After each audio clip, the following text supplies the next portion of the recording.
बुलढाणा बसस्टँडवर रात्री अंधाराचे साम्राज्य. महिला प्रवाशांमध्ये असुरक्षिततेची भावना. हायमस्ट लाईट लावण्याची मागणी.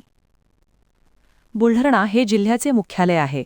त्यामुळे विविध कार्यालयातील कामांसाठी जिल्ह्याभरातून नागरिक मोठ्या संख्येने बुलढाण्यात येत असतात. कामानिमित्त परत घरी जाण्यासाठी बराच उशीर होतो. अशातच जिल्ह्याचे मुख्यालय असलेल्या बुलढाणा बसस्थानकावर मोठे अंधाराचे साम्राज्य पाहायला मिळत आहे.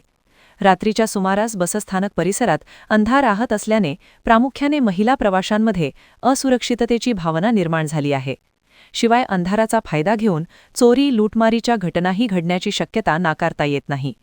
याकडे मात्र एसटी महामंडळाचे दुर्लक्ष झाल्याचे पाहायला मिळत असून प्रवाशांमध्ये संताप व्यक्त केला जातोय.